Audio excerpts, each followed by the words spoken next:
अगर आप लोग YouTube पर आना चाहते हैं तो ये वीडियो आपके लिए बहुत इंपॉर्टेंट होने वाली है। फर्क नहीं पड़ता कि आपके 20 सब्सक्राइबर हैं या फिर 20 मिलियन, YouTube की गाइडलाइन को तो मानना ही पड़ेगा, क्योंकि YouTube Instagram की तरह नहीं है जहां आप जो मर्जी आए वो अपलोड कर सकें। अगर आप लोग YouTube पर एक छोटी सी वीडियो भी अपलोड करते हैं तो YouTube आपकी वीडियो को बड़ी गहराई से चेक करेगा कि इसमें कुछ ऐसा तो नहीं है जो कि YouTube की गाइडलाइन का उल्लंघन करती है। अगर YouTube को कुछ ऐसा मिलता है तो YouTube आपकी वीडियो को रिमूव कर देगा। जब इतनी ही इंपॉर्टेंट है YouTube की गाइडलाइंस, तो लोग इन्हें क्यों इग्नोर करते हैं? हर साल YouTube पर करोड़ों चैनल डिलीट होते हैं।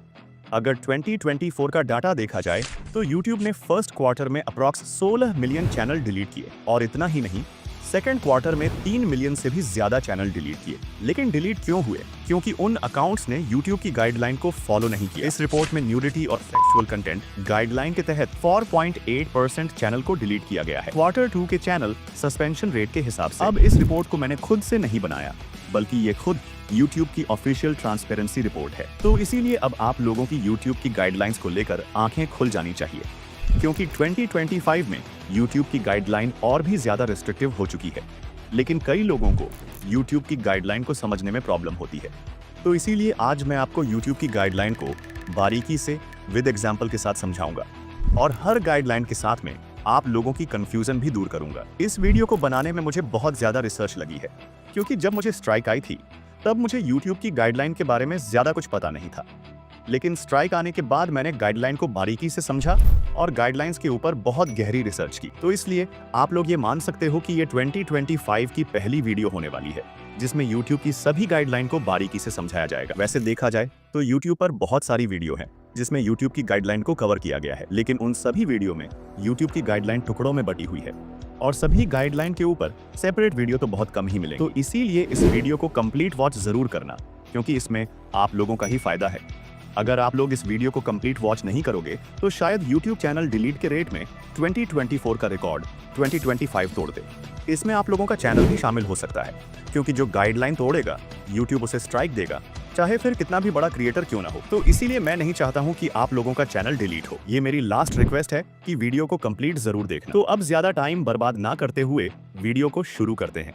सोचो, तुमने बड़ी मेहनत से एक वीडियो बनाया, घंटों एडिटिंग की, सब कुछ परफेक्ट लगा, और जैसे ही अपलोड किया एक ईमेल आ गया, your content violates YouTube's community guidelines. फिर पता चला कि तुम्हारे चैनल पर एक स्ट्राइक लग गई है। अब तुम सोच रहे हो ये हुआ कैसे, मैंने तो कुछ गलत नहीं किया। यही सबसे बड़ा प्रॉब्लम। हम में से ज्यादातर लोग यूट्यूब के सिस्टम को समझे बिना ही कंटेंट बनाना शुरू कर देते हैं। गाइडलाइंस क्या है, क्यों बनी है, इनका असर क्या होता है, ये सब हमें तब समझ आता है जब पानी सिर से ऊपर निकल चुका होता है। लेकिन मैं नहीं चाहता कि तुम्हारे साथ ऐसा हो, इसलिए सीधा गाइडलाइंस की बात करने से पहले हमें ये समझना होगा कि YouTube आखिर काम कैसे करता है। देखो, YouTube सिर्फ एक वीडियो शेयरिंग प्लेटफॉर्म नहीं है, बल्कि ये एक बिजनेस है जहां व्यूअर्स, क्रिएटर्स और एडवर्टाइजर्स तीनों साथ में काम करते हैं। अगर किसी भी प्लेटफॉर्म पर फ्रीडम दे दी जाए बिना किसी रूल्स के, तो वहां गड़बड़ी होना तय है। इमेजिन करो, अगर YouTube पर कुछ भी पोस्ट करने की आजादी होती तो कैसा कंटेंट भर जाता। स्पैम, फेक न्यूज, वायलेंस या कोई भी ऐसा वीडियो जो लोगों को नुकसान पहुंचा सकता है। इसीलिए YouTube की अपनी गाइडलाइंस होती है, ताकि प्लेटफॉर्म सुरक्षित रहे, ब्रांड फ्रेंडली बना रहे और क्रिएटर्स को फेयर चांस मिले। अब सवाल आता है, अगर गाइडलाइंस को फॉलो नहीं किया तो क्या होगा? सिंपल है, स्ट्राइक सिस्टम। YouTube का एक 3 स्ट्राइक रूल है जो काफी सख्त है। पहली बार अगर गलती हो गई तो एक चेतावनी, वार्निंग मिलती है, लेकिन ये स्ट्राइक नहीं होती। इसका मतलब है YouTube तुम्हें एक मौका दे रहा है, लेकिन इसके बाद अगर दोबारा वही गलती हुई तो पहली स्ट्राइक मिलती है और तुम्हारा चैनल कुछ दिनों के लिए ब्लॉक हो सकता है। दूसरी स्ट्राइक और भी खतरनाक होती है, और तीसरी स्ट्राइक के बाद तुम्हारा चैनल हमेशा के लिए डिलीट कर दिया जाता है। अब ये स्ट्राइक आती क्यों है? बहुत सारे नए क्रिएटर्स को ये गलतफहमी होती है कि सिर्फ कॉपीराइट वायलेशन पर ही स्ट्राइक आती है, लेकिन असल में ऐसा नहीं है। YouTube के पास कम्युनिटी गाइडलाइंस भी हैं जो ये तय करती हैं कि किस तरह का कंटेंट अलाउड है और क्या नहीं। अब सोचो, अगर गलती से स्ट्राइक आ गई तो क्या करोगे? क्या बस चैनल डिलीट होने का इंतजार करोगे? नहीं, तुम अपील कर सकते हो। अगर तुम्हें लगता है कि YouTube ने गलत स्ट्राइक दी है तो तुम अपना पक्ष रख सकते हो, लेकिन अगर तुम सही में गाइडलाइंस तोड़ रहे हो तो कोई अपील तुम्हें बचा नहीं पाएगी। YouTube सिर्फ एक प्लेटफॉर्म नहीं है, ये एक कम्युनिटी है, और अगर तुम्हें इस कम्युनिटी में आगे बढ़ना है तो इसके रूल्स समझना बेहद जरूरी है। मोनेटाइजेशन से लेकर चैनल ग्रोथ तक सब कुछ YouTube की पॉलिसीज पर डिपेंड करता है। इसलिए गाइडलाइंस सीखना सिर्फ एक ऑप्शन नहीं है, ये तुम्हारी सक्सेस के लिए बहुत जरूरी है। अब जबकि तुमने ये समझ लिया कि YouTube के नियम कितने जरूरी हैं, अब हम एक एक करके उन गाइडलाइंस को डिटेल में समझेंगे ताकि तुम्हारा चैनल हमेशा सेफ और सक्सेसफुल रहे। YouTube ने अपनी गाइडलाइन को 4 टुकड़ों में बांट रखा है। सबसे पहले कम्युनिटी गाइडलाइंस, इसके बाद कॉपीराइट गाइडलाइंस, फिर मोनेटाइजेशन पॉलिसी एंड लास्ट में अदर पॉलिसी है। लेकिन हम एक एक करके सभी के बारे में डिटेल में समझेंगे। तो सबसे पहले कम्युनिटी गाइडलाइंस की सभी गाइडलाइंस को समझ लेते हैं।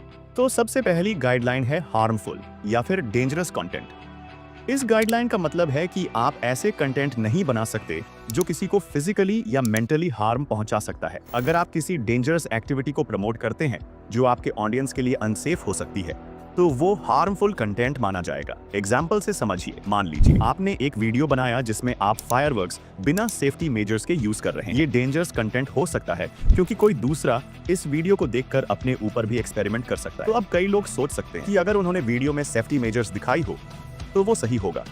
तो यहाँ आपको समझना होगा कि अगर आप कोई एक्टिविटी दिखाते हैं जो अनसेफ हो सकती है, चाहे आप सेफ्टी मेजर्स दिखाए हों, YouTube फिर भी उस कंटेंट को डेंजरस ही समझेगा और YouTube ऐसे कंटेंट को बैन कर सकता है। अब बढ़ते हैं दूसरी गाइडलाइन की ओर, जिसका नाम है हेट स्पीच या फिर हरासमेंट। इस गाइडलाइन के तहत आप ऐसे कंटेंट नहीं बना सकते जो दूसरे लोगों को हेट या हरासमेंट करने के लिए एनकरेज करे। अगर आपका कंटेंट दूसरे इंडिविजुअल्स या ग्रुप के लिए डिस्क्रिमिनेटोरी, ऑफेंसिव या इंसल्टिंग हो तो वो हेट स्पीच है। एग्जाम्पल से समझिए, मान लीजिए आपने एक वीडियो बनाया जिसमें आप किसी दूसरे कंट्री के लोगों का मजाक उड़ा रहे हैं उनकी एथनिसिटी को टारगेट करते हुए, तो ये कंटेंट हरासमेंट या हेट स्पीच के अंडर आता है जिसे YouTube टेक डाउन कर सकता है। लेकिन कई लोगों के मन में कंफ्यूजन हो सकती है कि अगर वो ह्यूमर या सार्केज्म में जोक कर रहे हैं तो YouTube को कोई प्रॉब्लम तो नहीं होगी। तो यहाँ आपको समझना होगा कि अगर आप ह्यूमर या सार्केज्म के थ्रू भी किसी को डिसरिस्पेक्ट करते हैं तो वो हरासमेंट बन जाएगा, जो कि YouTube के लिए कभी भी एक्सेप्टेबल नहीं होगा। चाहे आप जोक कर रहे हो या सीरियस, YouTube आपके कंटेंट को डिलीट कर सकता है। तो तीसरी गाइडलाइन है वायलेंट या फिर ग्राफिक कंटेंट। इस गाइडलाइन के तहत आपको ऐसे कंटेंट को अवॉइड करना होगा जिसमें वायलेंस या ग्राफिक कंटेंट हो। अगर आप किसी डेथ, ब्लड या वायलेंट एक्शंस दिखाते हैं तो वो YouTube के कम्युनिटी गाइडलाइंस को वायोलेट करेगा, जिससे YouTube आपके कंटेंट को डिलीट कर सकता है। इसे थोड़ा एग्जांपल से समझिए। मान के चलो अगर आप अपने वीडियो में एक्चुअल फाइट दिखाते हैं या ब्लडशेड दिखाते हैं तो YouTube इसे ग्राफिक कंटेंट समझेगा, जिससे YouTube कंटेंट को रिमूव कर सकता है। अब कई लोग सोच सकते हैं कि अगर वो फिक्शनल या कार्टूनिश वायलेंस दिखाते हैं तो कोई प्रॉब्लम तो नहीं होगी। तो यहाँ आपको समझना होगा कि अगर आपके कंटेंट में ग्राफिक वायलेंस है, फिर चाहे वो एनिमेटेड हो या फिक्शनल, अगर वो कंटेंट शॉक देने वाला है तो YouTube आपके कंटेंट को टेक डाउन कर सकता है। तो YouTube की अगली गाइडलाइन है न्यूडिटी या फिर सेक्सुअल कंटेंट। इस गाइडलाइन का मतलब है कि आपको न्यूडिटी या सेक्सुअल कंटेंट दिखाने से बचना चाहिए। अगर आपका कंटेंट एक्सप्लिसिट है या इनएप्रोप्रिएट है तो वो कम्युनिटी गाइडलाइंस को वायोलेट करेगा, जिससे YouTube आपके कंटेंट को रिमूव कर सकता है। अब इसे थोड़ा एग्जांपल से समझिए। मान लीजिए आपने एक वीडियो बनाया जिसमें एक्सप्लिसिट सेक्सुअल बिहेवियर या न्यूडिटी दिखाई हो, तो ये कंटेंट सेक्सुअल कंटेंट के अंडर आता है और YouTube उसे रिमूव कर सकता है। अब कई लोग सोच सकते हैं कि अगर वो आर्टिस्टिक पर्पसेस से न्यूडिटी दिखाते हैं तो कोई दिक्कत तो नहीं होगी। तो यहाँ आपको समझने की जरूरत है कि आर्टिस्टिक न्यूडिटी भी अगर एक्सप्लिसिट या सेक्सुअल कॉन्टेक्स्ट में हो तो वो स्टिल YouTube की गाइडलाइंस को वायलेट करेगा। आपको हमेशा अपने कंटेंट में इनअप्रोप्रिएट मटेरियल से बचना होगा। तो अब बढ़ते हैं अगली गाइडलाइन की ओर, जिसका नाम है चाइल्ड सेफ्टी। इस गाइडलाइन के तहत आपको अपने कंटेंट में चिल्ड्रन की सेफ्टी का ध्यान रखना है। अगर आपका कंटेंट चिल्ड्रन के लिए हार्मफुल हो सकता है या फिर उन्हें एक्सप्लॉइट कर रहा है तो वह चाइल्ड सेफ्टी वायलेशन के अंडर आएगा, जिसके तहत YouTube आपके कंटेंट को रिमूव कर सकता है। इसे थोड़ा एग्जांपल से समझिए। मान के चलो कि आपने एक वीडियो बनाया जिसमें आप डेंजरस एक्टिविटी करते दिखते हैं और आप चिल्ड्रन के साथ वो एक्टिविटी करने के लिए कह रहे हैं, तो यह चाइल्ड सेफ्टी वैल्यूएशन माना जाएगा और ऐसे कंटेंट को YouTube डिलीट कर सकता है। अब कुछ लोग सोच सकते हैं कि अगर उन्होंने पेरेंटल कंसेंट लिया है तो क्या वह सही रहेगा? तो इधर आपको समझने की जरूरत है, क्योंकि पेरेंटल कंसेंट से कंटेंट सेफ नहीं हो सकता। अगर वह एक्सप्लॉइटेटिव हो या आप अपने कंटेंट में अनसेफ चीजें दिखाते हैं तो वह चिल्ड्रन सेफ्टी गाइडलाइंस को वायलेट करेगा, जो कि YouTube कतई बर्दाश्त नहीं कर सकता। तो अब बढ़ते हैं अगली गाइडलाइन की ओर, जिसका नाम है इम्पर्सनेशन। इस गाइडलाइन के तहत आपको ऐसे कंटेंट बनाने से बचना होगा जो दूसरे लोग या ब्रांड्स को इम्पर्सनेट करता हो।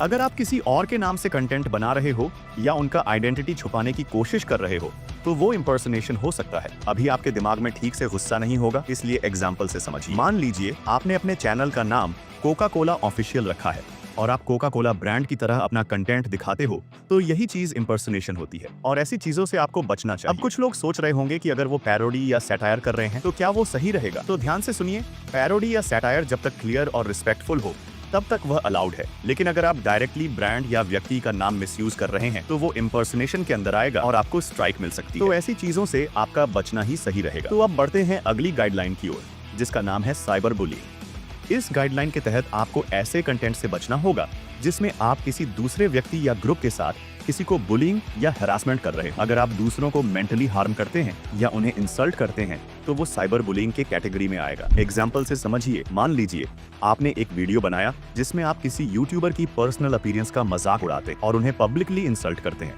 तो ये साइबर बुलिंग माना जाएगा और आपके कंटेंट को यूट्यूब डिलीट कर देगा। अब कुछ लोग सोच सकते हैं कि अगर वह किसी को जोकिंगली या लाइट हार्टेडली इंसल्ट करते हैं तो क्या वह सही रहेगा? तो इधर आपको समझने की जरूरत है, चाहे आप जोकिंग या लाइट हार्टेडली इंसल्ट कर रहे हों, अगर वो हार्मफुल या डिसरिस्पेक्टफुल है तो वो साइबर बुलिंग के अंदर आएगा, क्योंकि आपको दूसरों के फीलिंग्स का भी ध्यान रखना जरूरी है। जो लोग रोस्ट वीडियो बनाते हैं तो वह लोग इस गाइडलाइन के अंडर ही काम करें। किसी को इतना बुरा रोस्ट मत करो कि वो तुम्हारे ऊपर एक्शन ले ले या फिर वो अपने ऊपर ही एक्शन ले ले। जब भी रोस्ट वीडियो बनाओ तो इस गाइडलाइन को जरूर याद रखना। तो अब बढ़ते हैं अगली गाइडलाइन की ओर, जिसका नाम है रेगुलेटेड गुड्स। इस गाइडलाइन के तहत आपको YouTube पर रेगुलेटेड गुड्स का प्रमोशन नहीं करना चाहिए, जैसे कि अल्कोहल, ड्रग्स, तंबाकू आदि। अगर आप ऐसी चीजों का एडवर्टाइजमेंट कर रहे हो तो वह रेगुलेटेड गुड्स की कैटेगरी में आएगा, जिससे कि YouTube आपके कंटेंट को डिलीट भी कर सकता है। अब इसे थोड़ा एग्जांपल से समझिए। मान के चलिए आपने एक वीडियो बनाया जिसमें आप अल्कोहल या तंबाकू का प्रमोशन कर रहे हैं या उनके बेनिफिट्स बताने की कोशिश कर रहे हैं, तो वह रेगुलेटेड गुड्स के अंडर आएगा। चाहे आप बेनिफिट्स बताएं या फिर लॉसेस, ऐसे कंटेंट को YouTube डिलीट कर सकता है। अब कुछ लोग सोच सकते हैं कि अगर वह एज रिस्ट्रिक्शन लगा देते हैं तो कोई दिक्कत नहीं होगी। तो ध्यान से सुनिए, एज रिस्ट्रिक्शन लगाना भी सफिशिएंट नहीं है। अगर आप रेगुलेटेड गुड्स का प्रमोशन कर रहे हो, ऐसे कंटेंट को YouTube के द्वारा बैन कर दिया जाएगा, चाहे आप एज रिस्ट्रिक्शन लगाए हो या फिर नहीं। तो अब बढ़ते हैं अगली गाइडलाइन की ओर, जिसका नाम है सुसाइड या फिर सेल्फ हार्म। इस गाइडलाइन के तहत आपको YouTube पर ऐसे कंटेंट बनाने से बचना चाहिए जो सुसाइड या सेल्फ हार्म को ग्लोरीफाई करे या उन्हें एनकरेज करे। अगर आप किसी को ऐसी डेंजरस एक्टिविटीज करने के लिए एनकरेज करते हैं तो वो सुसाइड या फिर सेल्फ हार्म कैटेगरी में आएगा। अब इसे थोड़ा एग्जाम्पल से समझिए। मान लीजिए आपने एक वीडियो बनाया जिसमें आप सुसाइड मेथड्स या सेल्फ हार्म की डेमोन्स्ट्रेशन कर रहे हो, तो ये सेल्फ हार्म प्रमोशन के अंडर आएगा और ऐसे कंटेंट को YouTube कतई बर्दाश्त नहीं करेगा। अब कुछ लोग सोच सकते हैं कि अगर वो मेंटल हेल्थ अवेयरनेस के लिए वीडियो बना रहे हैं तो क्या वो सही रहेगा? तो इधर आप ध्यान से सुनिए, मैं नहीं चाहता हूं कि आपके मन में कोई भी कंफ्यूजन हो। अगर आप मेंटल हेल्थ या सुसाइड प्रिवेंशन के बारे में बात कर रहे हो तो वो अलाउड है, लेकिन आपको अपने कंटेंट को सेंसिटिव और रिस्पेक्टफुल रखना होगा। अगर आपके कंटेंट से थोड़ा भी हार्मफुल बिहेवियर प्रमोट हो रहा है तो वो बैन कर दिया जाएगा। तो अब बढ़ते हैं अगली गाइडलाइन की ओर, जिसका नाम है स्पैम या फिर मिसलीडिंग कंटेंट। इस गाइडलाइन के तहत आपको YouTube ऐसा कंटेंट बनाने से बचना होगा जो स्पैम या मिसलीडिंग हो। अगर आप गलत जानकारी, क्लिकबेट या मिसलीडिंग टाइटल्स का उपयोग करते हैं तो वो स्पैम या फिर मिसलीडिंग कंटेंट के अंतर्गत आएगा। अब इसे थोड़ा एग्जांपल से समझिए। मान लीजिए आपने एक वीडियो बनाया जिसका टाइटल था how I made $1 million in 1 day, मतलब कि मैंने एक दिन में $1 मिलियन कैसे बनाया। ये संभव नहीं है और आपने वीडियो में कुछ अलग ही बता दिया। मतलब आपको क्लिकबेट से बचना चाहिए। आपको कभी ऐसे दावे नहीं करने चाहिए जो संभव न हो और आपका टाइटल आपके कंटेंट से पूरी तरह मिलना चाहिए। अगर आप क्लिकबेट गतिविधि करते हैं तो YouTube आपको स्ट्राइक दे सकता है। तो अब बढ़ते हैं अगली गाइडलाइन की ओर, जिसका नाम है प्राइवेसी वायलेशंस। इस गाइडलाइन के तहत आपको YouTube पर किसी भी प्राइवेट इंफॉर्मेशन को करना या लीक करना अलाउड नहीं है। अगर आप किसी की पर्सनल डिटेल्स बिना उनकी परमिशन के शेयर करते हैं, जैसे कि एड्रेस, फोन नंबर या ईमेल एड्रेस, तो वो प्राइवेसी वायलेशन के कैटेगरी में आएगा। अब इसे थोड़ा एग्जांपल से समझिए। मान लीजिए आपने अपनी वीडियो में किसी के प्राइवेट नंबर या उनके एड्रेस को शेयर कर दिए बिना उनकी परमिशन के, तो ये प्राइवेसी वायलेशन होगा। इससे YouTube आपको स्ट्राइक भी दे सकता है। अब कुछ लोग सोच सकते हैं कि अगर वो किसी पब्लिक फिगर का डेटा शेयर कर रहे हैं तो कोई दिक्कत तो नहीं होगी। तो इसे थोड़ा ध्यान से सुनिए। पब्लिक फिगर का डेटा शेयर करना भी प्राइवेसी वायलेशन हो सकता है अगर वो पर्सनली आइडेंटिफिएबल है और उनकी एक्सप्लिसिट कंसेंट नहीं ली गई। तो आपको हमेशा पर्सनल इंफॉर्मेशन को सेफ रखना होगा, क्योंकि ये पॉलिसी और भी रिस्ट्रिक्टेड होती जा रही है। तो अब बढ़ते हैं अगली गाइडलाइन की ओर, जिसका नाम है मिस इन्फॉर्मेशन या फिर स्कैम्स। इस गाइडलाइन के तहत आपको YouTube पर ऐसा कंटेंट बनाने से बचना होगा जो गलत इन्फॉर्मेशन फैलाता हो, जैसे फेक न्यूज, कॉन्स्पिरेसी थ्योरीज या स्कैम्स। अगर आप मिसलीडिंग या फॉल्स इन्फॉर्मेशन दे रहे हैं जिससे लोगों को हार्म हो सकता है, तो वो मिस इन्फॉर्मेशन के कैटेगरी में आएगा और YouTube ऐसे कंटेंट को डिलीट भी कर सकता है। अब कई लोग सोच सकते हैं कि अगर वो अपने वीडियो को एंटरटेनमेंट पर्पस के लिए बनाते हैं तो कोई दिक्कत तो नहीं होगी। तो ध्यान से सुनिए, अगर आपका कंटेंट फैक्ट बेस्ड नहीं है और मिसलीडिंग है तो वो हार्मफुल हो सकता है, चाहे वो एंटरटेनमेंट के लिए। YouTube को मिसलीडिंग कंटेंट के लिए सीरियस एक्शन लेने पड़ते हैं, तो हो सके तो आपको अपनी वीडियो में गलत इन्फॉर्मेशन देने से बचना चाहिए। तो ये तो थी कम्युनिटी गाइडलाइंस। अगर आप इन गाइडलाइंस के खिलाफ काम करेंगे तो आपको स्ट्राइक आ सकती है और आपका कंटेंट रिमूव किया जा सकता है। आई होप कि आपको कम्युनिटी गाइडलाइंस अच्छे से समझ में आई होगी। तो अब बात करते हैं कॉपीराइट गाइडलाइंस की। तो सबसे पहले बात करते हैं पहली गाइडलाइन के बारे में, जिसका नाम है अनऑथराइज्ड यूज ऑफ कंटेंट। इस गाइडलाइन के तहत आपको दूसरे क्रिएटर्स के कंटेंट को बिना उनकी परमिशन के यूज करने से बचना होगा। अगर आप किसी का वीडियो, म्यूजिक या इमेज बिना उनकी एक्सप्लिसिट कंसेंट के यूज करते हैं तो वो कॉपीराइट वायोलेशन होगा, जिसके तहत YouTube आपको स्ट्राइक भी दे सकता है। अब इसे थोड़ा एग्जांपल से समझिए। मान लीजिए आपने किसी दूसरे यूट्यूबर की वीडियो का क्लिप अपनी वीडियो में बिना उनकी परमिशन से यूज किया, तो इसे ही हम अनऑथराइज्ड यूज कहेंगे। अब कुछ लोग सोच सकते हैं कि अगर वो क्रेडिट दे रहे हैं तो उन्हें कॉपीराइट की कोई दिक्कत तो नहीं हो। तो ध्यान से सुनिए, अगर आप किसी का कंटेंट यूज करते हैं तो परमिशन लेना जरूरी है, चाहे आप क्रेडिट दे रहे हो या फिर नहीं। आपको फेयर यूज की जानकारी भी होनी चाहिए। अब ये फेयर यूज क्या है, इसे हम आगे जानेंगे। अब बात करते हैं दूसरी गाइडलाइन के बारे में, जो कि है फेयर यूज। अब ये क्या है, ध्यान से समझिए। फेयर यूज के अंडर आप दूसरे कंटेंट को ट्रांसफॉर्म करके यूज कर सकते हैं, जैसे कि कमेंट्री, क्रिटिसिज्म या पैरोडी। लेकिन अगर आप बस कॉपी पेस्ट कर रहे हैं बिना किसी ट्रांसफॉर्मेशन के, तो वो कॉपीराइट वायलेशन हो सकता है। अब इसे थोड़ा एग्जांपल से समझिए। मान लीजिए आपने एक वीडियो बनाई जिसमें आप किसी मूवी की क्लिप को अपनी वीडियो में यूज कर रहे हैं। अगर आपने उस क्लिप को थोड़ा बहुत एडिट किया है तो ये फेयर यूज होगा। अगर क्लिप को एडिट नहीं करते हैं, जैसे कि तैसी अपनी वीडियो में यूज कर लेते हैं, तो ये कॉपीराइट वायलेशन होगा। अब कुछ लोग सोच रहे होंगे कि अगर वो शॉर्ट क्लिप यूज करते हैं तो कोई दिक्कत तो नहीं होगी। तो ध्यान से सुनिए, फेयर यूज तभी होता है जब आपने कंटेंट को ट्रांसफॉर्म किया हो, न कि बस कॉपी किया हो। अगर आप कंटेंट को सब्सटैंशियल यूज कर रहे हो बिना किसी ट्रांसफॉर्मेशन के, तो वो कॉपीराइट वायलेशन होगा। अब बढ़ते हैं अगली गाइडलाइन की ओर, जिसका नाम है कॉपीराइट स्ट्राइक्स। अब ये गाइडलाइन क्या है, ध्यान से सुनिए। अगर आप अनऑथराइज्ड कंटेंट यूज करते हैं तो कॉपीराइट होल्डर यानी कि रियल कंटेंट का मालिक आपके खिलाफ कॉपीराइट स्ट्राइक लगा सकता है। और आपको तो पता ही होगा कि 3 स्ट्राइक्स आने के बाद आपका चैनल परमानेंटली बैन हो सकता है। तो हमेशा ध्यान रखें कि आप ऑथराइज्ड कंटेंट ही यूज करें। अब इसे थोड़ा एग्जांपल से समझिए। मान लीजिए आपने किसी पॉपुलर म्यूजिक आर्टिस्ट का सॉन्ग अपनी वीडियो में यूज किया बिना परमिशन के। अगर आर्टिस्ट ने कॉपीराइट क्लेम किया तो आपको स्ट्राइक मिल सकती है। अब कुछ लोग सोच रहे होंगे कि अगर वो पब्लिक डोमेन का कंटेंट यूज करते हैं तो उन्हें भी स्ट्राइक मिलेगी। तो ध्यान से सुनिए, मैं नहीं चाहता कि आपको कोई भी कंफ्यूजन हो। पब्लिक डोमेन कंटेंट यूज करने पर भी अगर वो कॉपीराइट रिस्ट्रिक्शन के अंडर आता है तो आपको स्ट्राइक मिल सकती है। आपको प्रॉपर लाइसेंसेस या परमिशंस की जरूरत होती है किसी का कंटेंट यूज करने से पहले। तो अब बढ़ते हैं अगली गाइडलाइन की ओर, जिसका नाम है पब्लिक डोमेन या फिर क्रिएटिव कॉमन। इस गाइडलाइन के अंतर्गत आप पब्लिक डोमेन या क्रिएटिव कॉमन के कंटेंट को फ्री में यूज कर सकते हैं, लेकिन आपको टर्म्स एंड कंडीशन को समझकर फॉलो करना जरूरी है। कुछ कंटेंट को मॉडिफाई या कमर्शियल यूज के लिए अलाउड नहीं किया जाता है। एग्जाम्पल से समझिए। मान लीजिए आपने एक क्रिएटिव कॉमन का वीडियो डाउनलोड करके अपने चैनल पर अपलोड किया, तो आपको एट्रीब्यूशन देना होगा या फिर मॉडिफिकेशन की टर्म को फॉलो करना होगा। मतलब कि आपको उस कंटेंट को जैसे का तैसा अपलोड नहीं करना है। इसकी वजह आपको उस कंटेंट को थोड़ा एडिट करके मॉडिफाई करना होगा। अब कुछ लोग सोच सकते हैं कि क्रिएटिव कॉमन कंटेंट को बिना एट्रीब्यूशन के यूज करना अलाउड है। तो ध्यान से सुनो, आपको क्रिएटिव कॉमन कंटेंट का यूज करते वक्त लाइसेंस को ध्यान से पढ़ना चाहिए। अगर लाइसेंस रिक्वायर्ड है तो आपको क्रेडिट देना होगा। अगर क्रेडिट नहीं दोगे तो आपको स्ट्राइक आ सकती है। तो यहाँ पर कॉपीराइट गाइडलाइंस की सभी गाइडलाइंस खत्म होती हैं। आपको इन गाइडलाइंस को रटना नहीं है, बस समझना है कि आपको किस तौर पर आगे काम करना चाहिए। तो अब बात करते हैं मोनेटाइजेशन पॉलिसी के बारे में, जो कि बहुत इंपॉर्टेंट है आपके कंटेंट पर एड चलाने या फिर आपके चैनल को मोनेटाइज करने के लिए। तो सबसे पहले बात करेंगे पहली गाइडलाइन के बारे में,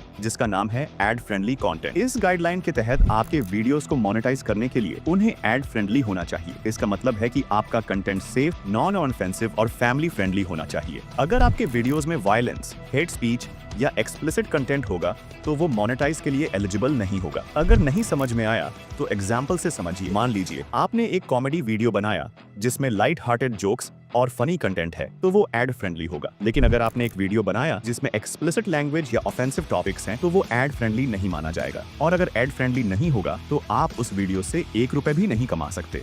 अब कुछ लोग सोच रहे होंगे कि क्या हर एक वीडियो ऑटोमेटिकली एड फ्रेंडली होता है अगर उसमें अच्छा कंटेंट हो तो ध्यान से सुनिए।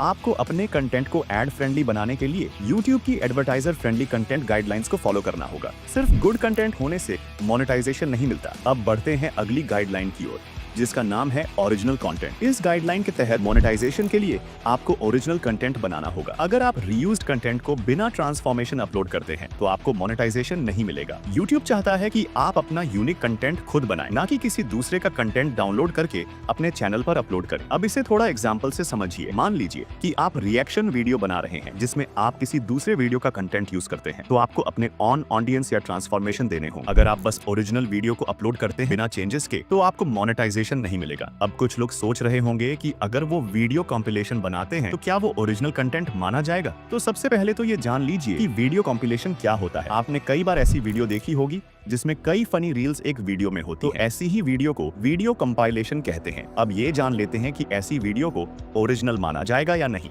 अगर आप कंपाइलेशन वीडियोस बनाते हैं तो आपको उसमें अपना यूनिक इनपुट देना होगा, जैसे कि एडिटिंग, कमेंट्री या एनालिसिस। सिर्फ दूसरे कंटेंट को जोड़ना रीयूज्ड कंटेंट माना जाएगा। आई होप कि आप लोगों को ये गाइडलाइन अच्छे से समझ में आई हो। तो अब बढ़ते हैं अगली गाइडलाइन की ओर, जिसका नाम है रीयूज्ड कंटेंट। इस गाइडलाइन के तहत अगर आप दूसरे क्रिएटर्स का कंटेंट बिना ट्रांसफॉर्म किए यूज करते हैं, मतलब कि बिना एडिटिंग या फिर अपना टच दिए बगैर यूज करते हैं, तो वो रीयूज्ड कंटेंट के अंडर आएगा। रीयूज्ड कंटेंट को मोनेटाइज नहीं किया जा सकता। आपको अपना यूनिक कंटेंट बनाना ही होगा। अब इसे थोड़ा एग्जांपल से समझिए। मान लीजिए आपने किसी दूसरे यूट्यूबर का वीडियो क्लिप अपने वीडियो में यूज किया बिना किसी एडिटिंग के, तो ये रीयूज्ड कंटेंट हो सकता है। अब कुछ लोग सोच रहे होंगे कि अगर हम किसी का कंटेंट यूज कर रहे हैं और उस कंटेंट को एडिट कर रहे हैं तो क्या वो ओरिजिनल माना जाएगा? तो ध्यान से सुनिए, आपको कंटेंट को सब्सटेंशियली ट्रांसफॉर्म करना होगा। बस एडिटिंग या माइनर चेंज करना इनफ नहीं है। तो अब बढ़ते हैं अगले गाइडलाइन की ओर, जिसका नाम है channel requirements 4K hours 1K subs. इस गाइडलाइन के तहत YouTube पर मोनेटाइजेशन के लिए आपके चैनल पर 1000 सब्सक्राइबर्स और 4000 पब्लिक वॉच टाइम कंप्लीट होना चाहिए। अगर आप ये दोनों क्राइटेरिया कंप्लीट कर लेते हैं तो आप लोग मोनेटाइजेशन के लिए अप्लाई कर सकते हैं। तो ये था लॉन्ग वीडियो बनाने वालों के। अब बात करते हैं शॉर्ट्स वीडियो बनाने वालों की। अगर आप शॉर्ट वीडियो बनाते हैं तो उस केस में आपके चैनल पर वॉच टाइम नहीं जुड़ता है। अगर आपको अपना चैनल मोनेटाइज करना है तो आपको 1000 सब्सक्राइबर और लास्ट 90 दिन में 10 मिलियन व्यूज चाहिए होंगे। अगर आप ये दोनों क्राइटेरिया कंप्लीट कर लेते हैं तो आप मोनेटाइज के लिए अप्लाई कर सकते हैं। तो अब बढ़ते हैं अगली गाइडलाइन की ओर, जिसका नाम है एडवर्टाइजर फ्रेंडली कंटेंट गाइडलाइंस। इस गाइडलाइन के तहत आपके वीडियो को एड से मोनेटाइज करने के लिए उन्हें YouTube के एडवर्टाइजर्स फ्रेंडली कंटेंट गाइडलाइन को फॉलो करना जरूरी है। आपको अपने कंटेंट में सेंसिटिव टॉपिक जैसे वायलेंस, हेट स्पीच, ड्रग्स और एक्सप्लिसिट कंटेंट को अवॉइड करना होगा।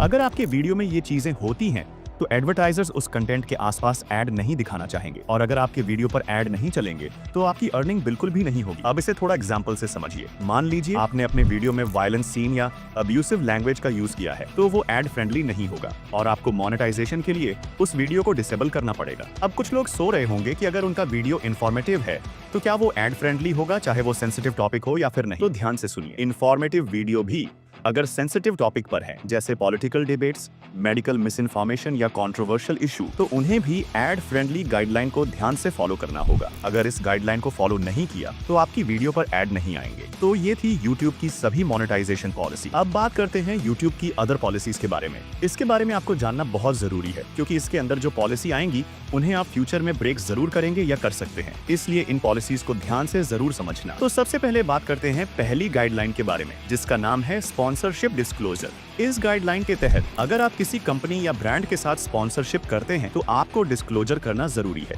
मतलब कि आपको अपने व्यूअर्स को बताना होगा कि आपने उनके लिए कोई पेड प्रमोशन या स्पॉन्सरशिप की है। ये ट्रांसपेरेंसी के लिए इंपॉर्टेंट है, और अगर आप ये डिस्क्लोज नहीं करते हैं तो आपको स्ट्राइक या पेनल्टी मिल सकती है। अब इसे थोड़ा एग्जाम्पल से समझते हैं। मान लीजिए आपके चैनल पर कोई ब्रांड आता है जो आपके वीडियो में अपने प्रोडक्ट का प्रमोशन कराना चाहता है। अगर आप उनसे पैसे लेते हैं तो आपको अपने व्यूअर्स को बताना होगा कि ये स्पॉन्सर्ड कंटेंट है। अब कुछ लोग सोच रहे होंगे कि अगर वो ब्रांड मेंशन कर रहे हैं बिना पैसे लिए तो स्पॉन्सरशिप डिस्क्लोज करना जरूरी नहीं है। तो ध्यान से सुनिए, अगर आपके वीडियो में ब्रांड प्रमोशन है, चाहे आपने पैसे लिए हों या फिर नहीं, फिर भी स्पॉन्सरशिप डिस्क्लोजर जरूरी है। ये FTC federal trade commission rules के अंडर आता है, जो ट्रांसपेरेंसी को इंश्योर करता है। अब बढ़ते हैं अगली गाइडलाइन की ओर, जिसका नाम है एज रिस्ट्रिक्टेड कंटेंट। इस गाइडलाइन के तहत अगर आपका कंटेंट मैच्योर है या उसमें ऐसे टॉपिक हैं जो चिल्ड्रन के लिए अप्रोप्रिएट नहीं है, तो आपको अपने वीडियो को एज रिस्ट्रिक्टेड करना होगा। इसका मतलब है कि वो वीडियो ओनली एडल्ट्स ही देख सकते हैं और किड्स के लिए इनएक्सेसिबल हो जाता है। अब इसे थोड़ा एग्जाम्पल से समझिए। मान लीजिए आपने अपने वीडियो में एक्सप्लिसिट लैंग्वेज या ग्राफिक कंटेंट का यूज किया है, तो आपको वो वीडियो एज रिस्ट्रिक्टेड करना होगा। अब कुछ लोग सोच रहे होंगे कि अगर उनका वीडियो मैच्योर ऑडियंस के लिए है तो क्या वो ऑटोमेटिकली एज रिस्ट्रिक्टेड हो जाएगा? तो ध्यान से सुनिए, अगर आपके वीडियो में मैच्योर कंटेंट है तो आपको मैन्युअली अपने वीडियो को एज रिस्ट्रिक्टेड करना होगा। YouTube अपने AI टूल से चेक कर लेता है, लेकिन ह्यूमन रिव्यू भी बहुत जरूरी है, इसीलिए आपको खुद से एज रिस्ट्रिक्टेड करना होगा। तो अब बढ़ते हैं अगली गाइडलाइन की ओर, जिसका नाम है एक्सटर्नल लिंक्स पॉलिसी। इस गाइडलाइन के तहत आपको अपनी वीडियो में एक्सटर्नल लिंक्स मतलब कि डिस्क्रिप्शन में या फिर कमेंट में दी गई लिंक को शेयर करते वक्त केयरफुल रहना होगा। अगर आप ऐसी लिंक शेयर करते हैं जो मिलीशियस है या हार्मफुल कंटेंट को प्रमोट करती है तो YouTube उसे ब्लॉक कर सकता है। अब इसे थोड़ा एग्जांपल से समझिए। मान लीजिए आपने अपने वीडियो के डिस्क्रिप्शन में फेक वेबसाइट या फिशिंग साइट्स का लिंक डाल दिया है, तो ये पॉलिसी वायलेशन होगा, जिसके अंडर आपकी लिंक को रिमूव किया जा सकता है और शायद आपको स्ट्राइक भी आ जाए। अब कुछ लोग सोच रहे होंगे कि अगर वह ट्रस्टेड वेबसाइट का लिंक डाल रहे हैं तो क्या वह सेफ रहेगा? तो ध्यान से सुनिए, आपको ट्रस्टेड और सेफ वेबसाइट के ही लिंक शेयर करने चाहिए। अगर आप अनसर्टेन हैं तो लिंक शेयर करने से पहले चेक जरूर करना चाहिए। अगर आप डिस्क्रिप्शन में कोई भी लिंक शेयर करते हैं जो YouTube की पॉलिसी खिलाफ होता है तो इससे आपके कंटेंट को खतरा हो सकता है। तो अब बढ़ते हैं अगली गाइडलाइन की ओर, जिसका नाम है थंबनेल और टाइटल पॉलिसी। इस गाइडलाइन के तहत आपके थंबनेल और टाइटल को एक्यूरेट होना चाहिए। अगर आप लिक्विड का यूज करते हैं, मतलब ऐसे टाइटल से थंबनेल लगाते हैं जो वीडियो के कंटेंट से मैच नहीं करते, तो YouTube आपको पेनलाइज कर सकता है और आपको स्ट्राइक भी दे सकता है। अगर समझ में नहीं आया है तो एग्जाम्पल से समझिए। मान लीजिए आपने अपने थंबनेल में शॉपिंग इमेज डाली है, लेकिन वीडियो में ऐसा कुछ नहीं है, तो ये क्लिकबैट हो सकता है और आपको क्लिकबैट से जितना हो सके उतना बचना चाहिए। अब कुछ क्रिएटर सोच सकते हैं कि आई कैचिंग थंबनेल का यूज करना अलाउड है, चाहे वो वीडियो से रिलेटेड हो या ना। तो ध्यान से सुनिए, थंबनेल और टाइटल को ऑनेस्ट और एक्यूरेट होना बहुत जरूरी है। अगर वीडियो में कुछ और है और थंबनेल में कुछ और, तो YouTube उसे मिसलीडिंग समझ सकता है, जिसके तहत YouTube स्ट्राइक दे सकता है। तो अब बढ़ते हैं अगली गाइडलाइन की ओर, जिसका नाम है कम्युनिटी टैब गाइडलाइन। YouTube के कम्युनिटी टैब का यूज करके आप अपने ऑडियंस से डायरेक्टली एंगेज कर सकते हैं, लेकिन आपको स्पैम, हरासमेंट या हेट स्पीच से बचना होगा। आपको अपने कम्युनिटी पोस्ट में रिस्पेक्टफुल रहना होगा। एग्जाम्पल से समझिए, मान लीजिए आप अपने कम्युनिटी टैब पर किसी क्रिएटर के बारे में नेगेटिव कमेंट या पर्सनल अटैक पोस्ट करते हैं तो आपको वार्निंग मिल सकती है या पोस्ट को रिमूव कर दिया जा सकता है। अब कुछ क्रिएटर सोच रहे होंगे कि पर्सनल ओपिनियन को फ्रीली शेयर किया जा सकता है, चाहे फिर वो दूसरे क्रिएटर को टारगेट कर रहे हो। तो ध्यान से सुनिए, अगर आप रिस्पेक्टफुल और कंस्ट्रक्टिव क्रिटिसिज्म के तरीके से ओपिनियन शेयर करते हैं तो ये अलाउड है। अगर आप ऑफेंसिव या हार्मफुल कंटेंट शेयर करते हैं तो वो वायलेशन माना जाएगा। आई होप कि आपको समझ में आ गया होगा। तो अब बढ़ते हैं अगली गाइडलाइन की ओर, जिसका नाम है कमेंट्स मॉडरेशन। इस गाइडलाइन के तहत YouTube पर आपके वीडियो के कमेंट्स को मॉडरेट करना जरूरी है। अगर आपके कमेंट में स्पैम, हेट स्पीच या हरासमेंट है तो YouTube को वो रिपोर्ट करना होगा। आप अपने चैनल के कमेंट को फिल्टर भी कर सकते हैं ताकि अनवांटेड कमेंट न आए। अब इसे थोड़ा एग्जाम्पल से समझिए। मान लीजिए किसी ने आपके वीडियो के कमेंट सेक्शन में एब्यूजिव लैंग्वेज लिखा है। अगर आप उस कमेंट को इग्नोर करते हैं तो YouTube आपके चैनल को वार्निंग दे सकता है।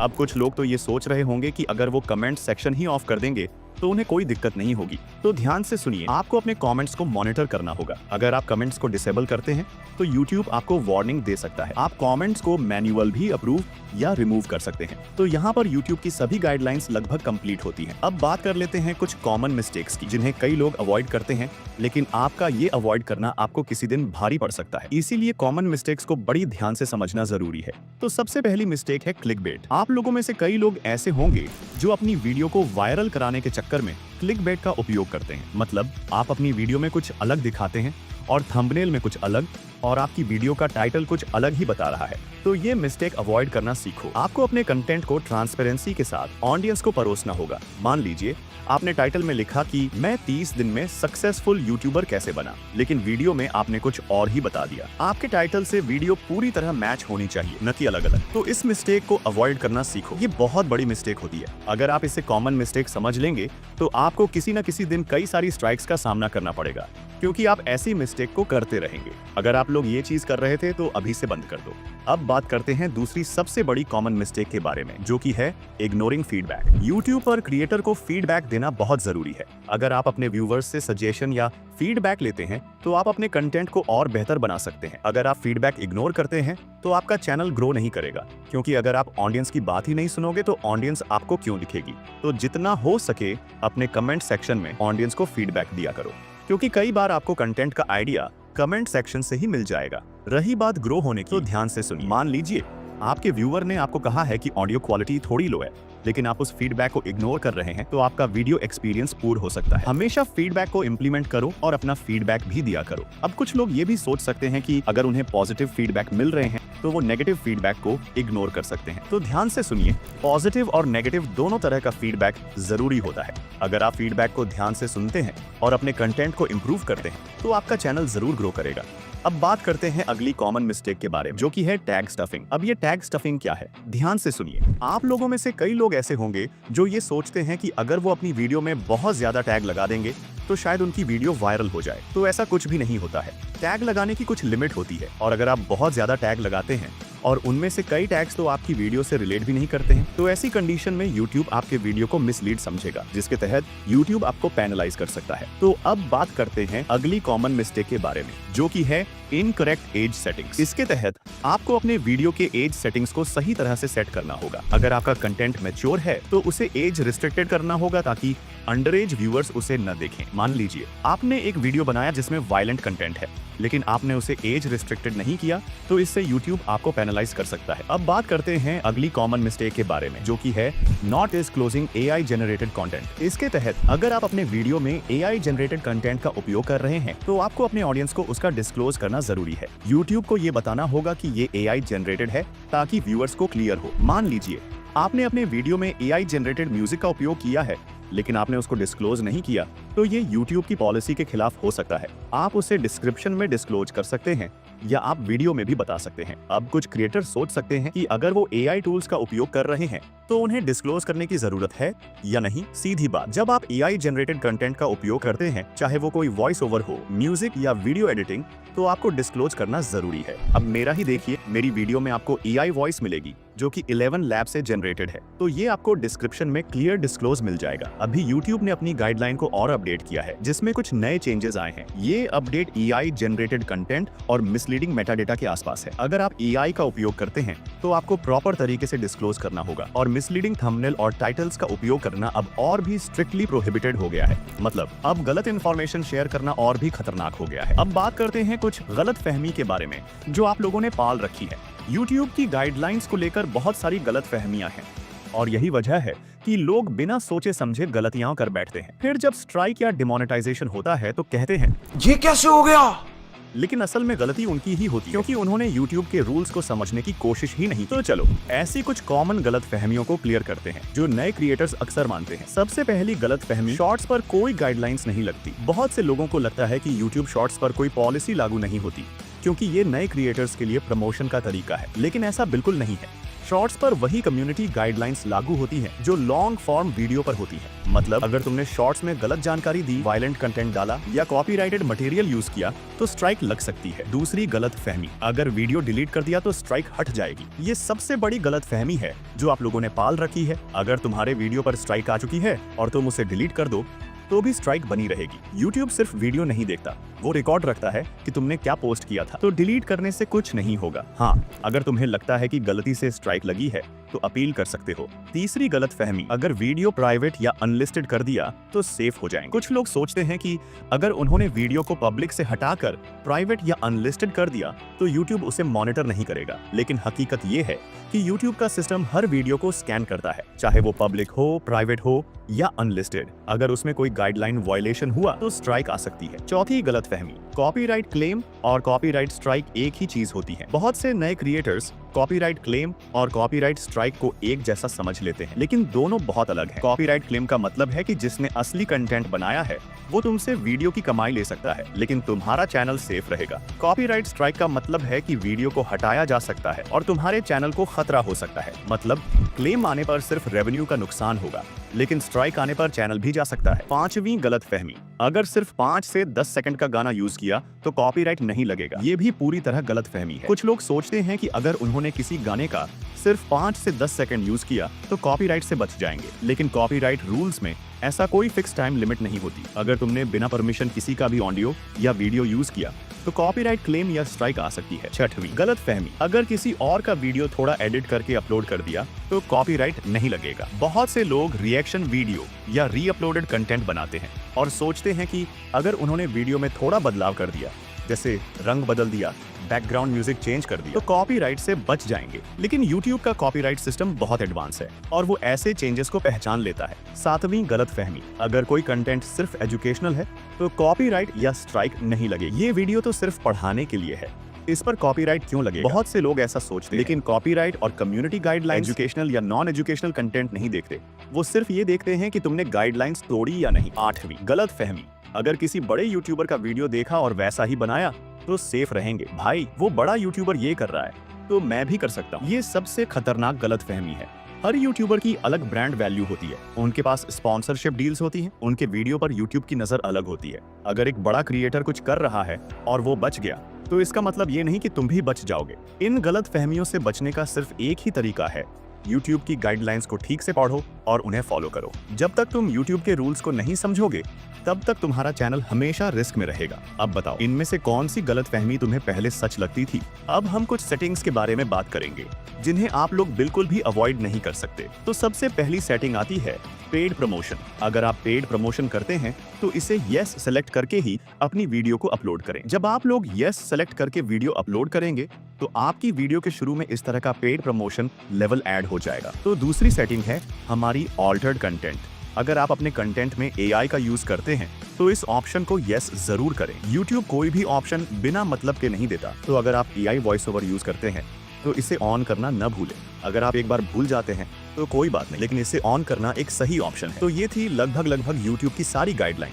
इस वीडियो को बनाने का मोटिव बस यही था कि आप लोगों को इन गाइडलाइन को अच्छे से समझा पाऊं। मैंने कई बड़े क्रिएटर को देखा है जिन्होंने इस टॉपिक पर वीडियो ही नहीं बनाई। जब मुझे खुद स्ट्राइक आई तब मैंने इस वीडियो को बनाने का एक्शन लिया। मैं आप लोगों से फिर से कहना चाहूंगा, YouTube की गाइडलाइन को समझना बहुत जरूरी है। अगर आप लोगों को अभी भी समझ में नहीं आया है तो वीडियो दोबारा देख सकते हो, नहीं तो आप खुद से रिसर्च करके YouTube की गाइडलाइन के बारे में जान सकते हो। अगर YouTube पर आना चाहते हो या फिर YouTube पर लंबे समय तक टिकना चाहते हो तो YouTube की गाइडलाइन को दिमाग में फीड कर लो, क्योंकि यही गाइडलाइन किसी न किसी दिन आपको YouTube से भगा देंगी। अगर आप लोगों को ये वीडियो इन्फॉर्मेटिव लगी हो तो प्लीज मेरी मेहनत के लिए चैनल को सब्सक्राइब और वीडियो को लाइक जरूर कर देना।